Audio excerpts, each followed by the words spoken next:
Dans la vidéo d'aujourd'hui, je vais vous dire quelque chose que je n'ai jamais dit à personne, ni à mes amis les plus proches, ni même à ma mère. Pendant des années, j'ai porté une vérité si lourde que je me demande parfois si elle a façonné chaque partie de moi.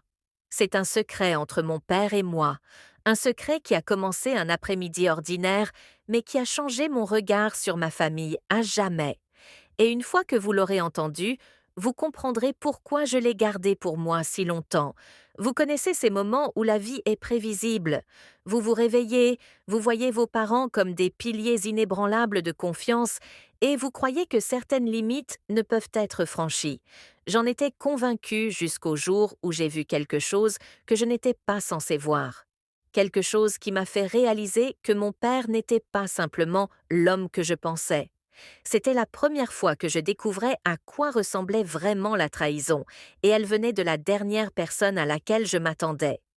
Au début, je me suis dit que j'avais mal compris, que ce n'était peut-être pas ce jeu que je pensais, mais plus je voyais, plus je ne pouvais pas le nier. Ce n'était pas juste un moment innocent, ce n'était pas juste un malentendu, c'était réel, et ça se passait sous mes yeux. Le problème, c'est que je ne savais pas quoi faire. Devais-je protéger mon père?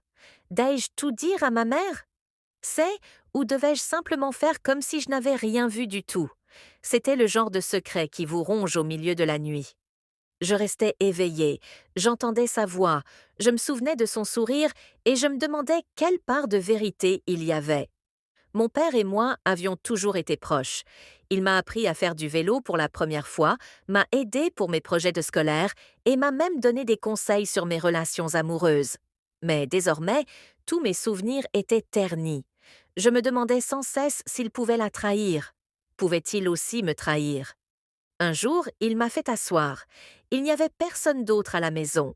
Son ton était calme, mais son regard, ses yeux racontaient une toute autre histoire. C'est alors qu'il a prononcé les mots qui allaient me faire taire pendant des années. Des mots qui ont fait de moi la gardienne de son secret. Des mots qui m'ont fait porter sa culpabilité comme si elle était la mienne.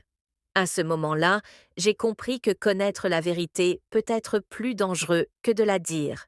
Ce n'est pas seulement une histoire d'infidélité, c'est une histoire de confiance, de loyauté et du lien complexe entre un père et son enfant. Il s'agit de la façon dont un seul instant peut diviser votre vie en un avant et un après. Et en partageant cela avec vous aujourd'hui, je franchis une étape que je n'aurais jamais imaginé franchir. Mais il y a quelque chose que vous devez savoir. Ce qui s'est passé ensuite n'a pas seulement changé ma vision de mon père, il a également changé ma vision de moi-même. Et c'est ce dont je n'ai jamais parlé. Tout a commencé quelques semaines avant cette conversation avec mon père. Et à l'époque, rien d'inhabituel. Notre maison était comme toutes les autres. Repas ensemble, discussions informelles sur l'école ou le travail. Ma famille qui se taquinait dans la cuisine. En apparence, nous étions une famille que l'on croise dans la rue sans hésiter. Mais parfois, les jours les plus ordinaires sont ceux qui cachent les plus grands secrets. Avec le recul, il y avait de petits signes, des moments qui ne semblaient ne pas importants sur le moment, mais qui maintenant ressemblaient aux pièces d'un puzzle que je ne savais pas résoudre. Je me souviens d'un soir où mon père est rentré plus tard que d'habitude. Il m'a dit qu'il avait été pris au travail, mais il y avait une étrange lueur dans ses yeux, comme s'il essayait de cacher quelque chose. Ma mère ne l'a pas pressé. Elle a juste souri et a continué à mettre la table. Mais je l'ai remarqué, et après ça, j'ai commencé à en remarquer davantage. Un coup de fil rapide. Il sortait pour prendre des messages, ce qui le faisait jeter un coup d'œil à son téléphone, puis le verrouiller rapidement. Un léger changement de temps quand ma mère lui a demandé comment s'était passée sa journée. Au début, j'ai balayé l'idée. Enfin, tout le monde a des moments d'intimité, non? Mais il y avait une tension dans l'air que je n'arrivais pas à nommer. C'était comme si j'étais dans une pièce silencieuse et que j'entendais le tic-tac d'une horloge plus fort que prévu. Je me disais que j'imaginais des choses. Je voulais y croire car l'alternative était trop inconfortable pour y penser. Puis vaincre l'après-midi qui changea tout. Mon père pensait que je n'étais pas là. J'étais rentrée tôt d'une réunion avec un ami et en passant devant le salon, je le vis assis en train de parler à quelqu'un au téléphone. Sa voix était plus douce, presque tendre, d'une manière que je n'avais jamais connue auparavant. L'apprenait? Je ne le savais pas encore, mais j'étais déjà prise au milieu de quelque chose de bien plus grand que je ne pouvais gérer. Les jours qui ont suivi cet appel ont été différents, même si rien n'avait été dit à voix haute. Mon père me saluait toujours de la même manière, me demandait toujours comment s'était passée ma journée et me laissait toujours les mêmes bluséas pendant que le dîner. Mais derrière chaque sourire, je cherchais sans cesse des failles. C'était comme savoir qu'il y avait une porte verrouillée dans la maison et entendre soudain de faibles bruits derrière. Une fois qu'on le remarque, on ne peut plus l'ignorer. J'ai commencé à prêter attention aux moindres détails. Lorsqu'il quittait la pièce pour répondre à un appel, je comptais le temps qu'il avait passé. Lorsqu'il rentrait tard, je notais l'heure exacte. J'ai même commencé à remarquer que ma mère le regardait parfois d'un air calme et indéchiffrable, comme si elle pressentait elle aussi quelque chose, mais n'était pas prête à l'affronter. Cette tension de site entre eux était presque pire qu'une dispute. Elle était silencieuse, constante et pesante. Au milieu de tout cela, la vie continuait. J'avais mes propres soucis à gérer, les échéances scolaires, les amis qui me demandaient pourquoi j'avais l'air distrait. Ma petite amie de l'époque se demandait si quelque chose n'allait pas. J'aurais voulu en parler à quelqu'un pour me décharger de ce poids, mais je n'y arrivais pas. Ce n'était pas seulement mon secret, c'était le sien. Et d'une manière ou d'une autre, sans même le demander, il m'avait déjà impliqué.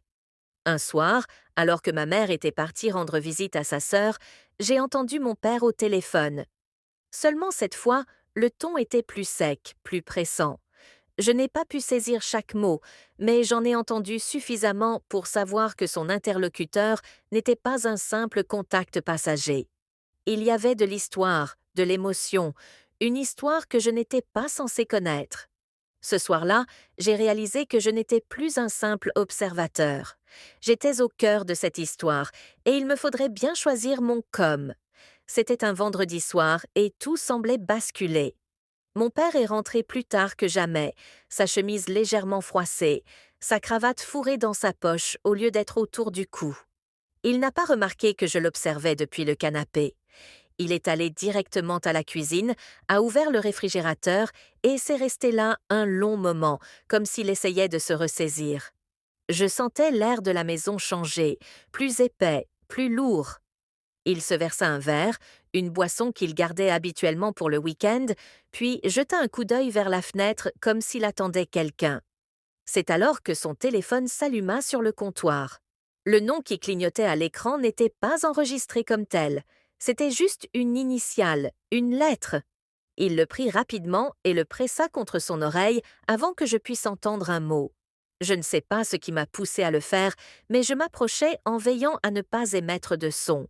Sa voix était basse, tendue, presque suppliante. « Pas maintenant. Non, elle est là. Je t'expliquerai plus tard, » dit-il. Puis le silence se fit, comme s'il écoutait quelque chose qu'il ne voulait pas que j'entende. Lorsqu'il raccrocha, il se retourna et me vit. Pendant une fraction de seconde, une panique crue se lut dans ses yeux, puis il disparut, remplacé par un sourire forcé. « Tout va bien ?» demanda-t-il, mais son ton était trop égal, trop contrôlé. J'acquiesçais, mais au fond de moi, mon cœur battait la chamade. Cette nuit-là, je n'arrivais pas à dormir. Je repensais sans cesse à son expression, à l'urgence de sa voix, au secret de chacun de ses gestes. Et au fond de moi, je savais que quelque chose allait arriver, quelque chose qui forcerait tout. Au grand jour, que je sois prête ou non. La matinée suivante commença dans le calme, presque trop calme. Mon père était déjà habillé quand je descendis, son café à moitié fini, les yeux fixés sur rien de particulier. Il ne me salua pas comme d'habitude, marmonna juste quelque chose à propos de mon départ anticipé, mais ce qui attira mon attention, ce fut l'enveloppe,